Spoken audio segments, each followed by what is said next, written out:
Hi welcome back my YouTube channel. ఈరోజు పేపర్లో వచ్చినటువంటి సమాచారం అయితే ఈ వీడియోలో పూర్తి వివరంగా వివరిస్తాను. గ్రూప్ 2 మరియు డిఎస్సి వివరాలు అయితే చాలానే వచ్చాయి. ఈరోజు అయితే గ్రూప్ 2 వాయిదా గురించి, డిఎస్సి వాయిదా గురించి, అది ఏంది సమస్య, కొన్ని గ్రూప్ 2లో పోస్టులు అయితే వేరే పోస్టులు అయితే 110 పోస్టులని ఇవ్వడం జరిగింది విద్యాశాఖ అధికారుల నుంచి. అయితే దాని గురించి ప్రతిదీ ఈ వీడియోలో ఎక్స్ప్లెయిన్ చేస్తాం. కాబట్టి ఈ వీడియో చూసిన ప్రతి ఒక్కరూ లైక్ చేయడం మాత్రం అసలు మర్చిపోకండి. ఇంకా వీడియోలోకి వెళ్తే, ఇక గ్రూప్ 2 వాయిదానా అని క్వశ్చన్ మార్క్ అయితే ఇవ్వడం జరిగింది కదా ఈరోజు. డిఎస్సి వాయిదాకు అవకాశాలు నిల్లు, రెండింటిలో దేన్ని వాయిదా వేయాలో తెలియక తర్జన భర్జన. డిఎస్సి వాయిదా వేయాలన్నా లేకుంటే గ్రూప్ 2 వాయిదా వేయాలన్నా ఈ రెండింటి మధ్యలో అయితే సంఘర్షణ జరుగుతుందన్నమాట. డిఎస్సి వాయిదా లేనట్లయినా ఏ క్షణమైనా వాయిదాపై నిర్ణయం, అంటే ఏది వాయిదా వేయాలో ఏది వాయిదా వేయకూడదు అనేది వాళ్ళు సరైన నిర్ణయం అయితే తీసుకోలేకపోతున్నారు. కాబట్టి ఏందనేది ఇంకా క్లారిటీ రాలేదన్నమాట. గ్రూప్ 2 వాయిదా వేయాలా లేకుంటే డిఎస్సి వాయిదా వేయాలా అనే అంశంపై సంబంధిత శాఖలతో చర్చోపచర్చలు చేస్తుంది. 2 పరీక్షల్లో గ్రూప్ 2ని ప్రభుత్వం వాయిదా వేసే అవకాశాలు కనిపిస్తున్నాయి. ఈ నెల 18 నుంచి ఆగస్టు 5 వరకు డిఎస్సి జరగనున్నది కదా.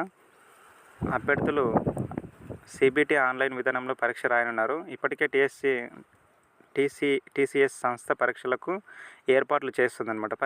పరీక్షకు సంబంధించినటువంటి స్లాట్ బుకింగ్స్ అయిపోతున్నాయన్నమాట. పరీక్ష షెడ్యూల్ కూడా ఇప్పటికే విడుదలైంది. ఈ నేపథ్యంలో డిఎస్సిని వాయిదా వేసే అవకాశం చాలా తక్కువ ఉంది అని చెప్పడం అయితే జరిగింది. డిఎస్సి దాదాపు వాయిదా లేనట్లేనా అని ఇక్కడ క్వశ్చన్ మార్క్ అయితే ఇవ్వడం జరిగింది.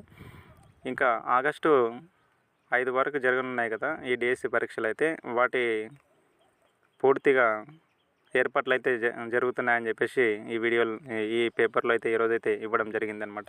డిఎస్సిని 3 నెలలు వాయిదా వేయాలని కొందరు కోరుతుంటే, మరికొందరేమో గ్రూప్ 2ను డిసెంబర్లో నిర్వహించాలని డిమాండ్ చేస్తున్నారు. ఇలాంటి సందర్భంలో ఏం చేయాలో తెలియక అటు రాష్ట్ర విద్యాశాఖ, ఇటు పిఎస్సి అధికారులు తర్జన పడుతున్నారనమాట. అంటే రెండింటి మధ్యలో ఒక సంఘర్షణ జరుగుతుంది. రెండిట్లో ఏదో ఒకటైతే వాయిదా వేయాలని అనుకున్నారు, కానీ అది ఏది వేయాలనుకుంటున్నారు అనేది అది రెండింటి మధ్యలో సంఘర్షణ జరుగుతుందనమాట. ఇది వాయిదా పడుతుందా లేకుంటే అది వాయిదా పడుతుందా అనేది క్లారిటీ లేదనమాట. కాబట్టి విద్యార్థులందరూ ప్రిపరేషన్ మాత్రం అసలు ఆపకండి. డిఎస్సి విద్యార్థులైనా సరే, గ్రూప్స్ వాళ్ళైనా సరే ప్రిపరేషన్ అయితే ఆపకండి. ఎందుకంటే ప్రిపరేషన్ ఆపినారనుకో, ఒకవేళ ఎగ్జామ్ పెట్టినా నష్టపోవడం అయితే జరుగుతుంది. ఒకవైపు గ్రూప్ 2, గ్రూప్ 3 పోస్టులు పెంచడంతో పాటు డిఎస్సి పోస్టులను పెంచి వాయిదా వేయాలని నిరుద్యోగులు డిమాండ్ చేస్తున్నారన్నమాట. ప్రభుత్వం అందుకు అనుకూలంగా తీసుకోకుంటే తమ పోరాటాలను ఉధృతం చేస్తామంటుందన్నమాట. ప్రభుత్వం అయితే ఉధృతం చేస్తుందని చెప్పేసి సీఎం రేవంత్ రెడ్డి సంబంధిత అధికారులతో పోస్టులు పెంపు, మరి పరీక్షల వాయిదాపై సమీక్ష నిర్వహించారనమాట. విద్యాశాఖ టీజీపీఎస్సీ అధికారులతో సుదీర్ఘంగా చర్చించారనమాట. నేడో రేపో సీఎం ఈ అంశంపై మరోసారి అధికారులతో సమావేశం అయితే ఉంటుంది. ఆ సమావేశం పూర్తయిన తర్వాత ఏందనేది గ్రూప్ 2 వాయిదానా లేకపోతే డిఎస్సి వాయిదానా అనేది పూర్తి నిర్ణయం అయితే వెలువడే అవకాశం అయితే ఉంది. ఇకపై ఏడాదికి 2 టెట్లు అయితే నిర్వహించడం జరుగుతుందన్నమాట. ఏడాదికి 2 టెట్లు అయితే నిర్వహిస్తారని చెప్పేసి ఇక్కడ ఇవ్వడం జరిగింది. జాబ్ క్యాలెండర్ కూడా ఖచ్చితంగా ఇస్తారనమాట. దాని ప్రకారమే ఈ డిఎస్సి కానీ మిగతా జాబ్స్ అన్నీ ఫిలప్ కావడం జరుగుతుంది. ఇప్పటి నుంచి అయితే డిఎస్సి కోసమే ఈ టెట్ అనేది చెప్పడం జరిగింది. 2024 మేలో జరిగిన టెట్ అర్హత సాధించిన అభ్యర్థులు అయితే ఇక్కడ వాళ్ళ లిస్ట్ అయితే ఇవ్వడం జరిగింది. ఎంతమంది అర్హత సాధించారు, ఉత్తీర్ణ శాతం ఎంత అంటే 67% అనమాట. పేపర్ 1 67%, పేపర్ 2 వచ్చేసి 34%. 2023లో జరిగిన టెట్ వివరాలు, ఉత్తీర్ణత శాతం అయితే పేపర్ 1 కేవలం 36% అయితే పేపర్ 2 వాళ్ళు 15%. ఇప్పటికి చాలానే పెరిగిందని చెప్పవచ్చు. గ్రూప్ 1లో మరొక విషయం ఏంటంటే, గ్రూప్ 1లో ఉప విద్యాశాఖ అధికారుల పోస్టులు అయితే కొన్ని యాడ్ చేయొచ్చని ఈ రోజైతే న్యూస్లో రావడం జరిగిందనమాట. పాఠశాల విద్యాశాఖ ప్రతిపాదనలు ప్రభుత్వం అనుమతి ఇస్తే 24 కొలువులు భర్తీ అనమాట అని చెప్పడం అయితే జరిగింది. ఇంకొకటి, ఆ 110 పోస్టులకు నోటిఫికేషన్ కూడా ఎన్నడో అని చెప్పేసి ఇవ్వడం జరిగింది. రాష్ట్రంలో 12 డైట్ కళాశాలలతో పాటు వరంగల్, మహబూబ్నగర్, నాగార్జున సాగర్లో 3 ప్రభుత్వ బీఈడీ కళాశాలలు ఇవైతే ఉన్నాయని చెప్పేసి అని అన్నారు. అడ్వాన్స్డ్ స్టడీ ఇన్ ఎడ్యుకేషన్ అధ్యాపక పోస్టులు ఖాళీగా ఉన్నాయనంట. 80% పైగా అధ్యాపక పోస్టులు ఖాళీగా ఉన్నాయని చెప్పేసి అన్నారనమాట. ఈ అడ్వాన్స్డ్ ఈ డిఎడ్ కాలేజెస్ ఏవైతే ఉన్నావో బీఈడీ డిఎడ్ ఆ కాలేజీలో నాగార్జున సాగర్లోని 3 ప్రభుత్వ బీఈడీ కళాశాలలు, Hyderabad Masab tank institute of advanced study in ఎడ్యుకేషన్లో ప్రభుత్వ ఎంఈడి కళాశాలలో 80% పైగా అధ్యాపక పోస్టులు ఖాళీగా ఉన్నాయని చెప్పేసి చెప్పడం అయితే జరిగింది. 33% మాత్రమే డైరెక్ట్ రిక్రూట్మెంట్ ద్వారా అయితే చేయడం జరుగుతుందని చెప్పేసి చెప్పడం జరిగిందనమాట. ఈ పోస్టులకి పీజీతో పాటు బీఈడీ ఉంటేనే అర్హత అని చెప్పేసి ఇవ్వడం జరిగిందనమాట. ఓన్లీ గ్రాడ్యుయేషన్తో కాదు, పోస్ట్ గ్రాడ్యుయేషన్ అయితే ఉండడం దీనికి ఖచ్చితంగా అని చెప్పడం అయితే జరిగింది.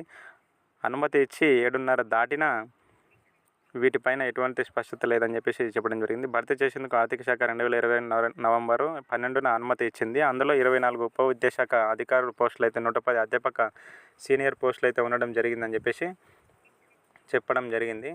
అయితే 72 డిప్యూటీ ఈవో పోస్టులు ఉండగా వాటిలో 33% కింద 24 ఖాళీల నోటిఫికేషన్ ద్వారా భర్తీ చేయాల్సి ఉంది.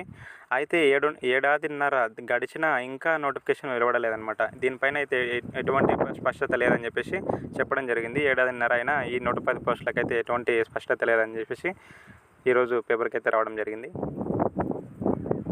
ఇక ఏడాదికి 2 టెట్లు అయితే నిర్వహిస్తారని చెప్పేసి ఇంకా ఖచ్చితంగా చెప్పడం అయితే జరిగింది. ఒకటి జూన్లో, రెండవది డిసెంబర్ నెలలో విద్యాశాఖ జీవో అయితే జారీ చేయడం విశేషం. ఏడాదికి 2 సార్లు అయితే టెట్ నిర్వహిస్తారు ఖచ్చితంగా. కాబట్టి ప్రతి ఒక్కరూ గమనించగలరు. డిఎస్సి అభ్యర్థులకు ఇదొక మంచి అవకాశం అనుకోవచ్చు. కానీ మిగతా విషయాలతో పోలిస్తే ఇప్పుడు ఈరోజు ఇంకొక విషయం ఏంటంటే డిఎస్సి అభ్యర్థులకు మెయిన్గా మీ దగ్గర ఉన్నటువంటి ఎవరైతే ఎమ్మెల్యేలు ఉంటారో వాళ్ళని పోయి ఖచ్చితంగా వాళ్ళ దగ్గరకు వచ్చి ఈరోజు డిఎస్సి వాయిదా గురించి ప్రతి నియోజకవర్గంలో ఉన్నటువంటి ఎమ్మెల్యేలను కలిసి డిఎస్సి అభ్యర్థులు అడగడానికైతే సిద్ధమవుతున్నారు. రేపు జరగొచ్చేది. మొత్తానికైతే జేఏసీ నాయకులు అయితే మాట్లాడుకుంటున్నారు. కాబట్టి ఈ వీడియో చూసిన ప్రతి ఒక్కరూ లైక్ చేయడం మాత్రం మర్చిపోకండి. ఇట్లాంటి న్యూస్తో మీ ముందుకు వస్తుంది మన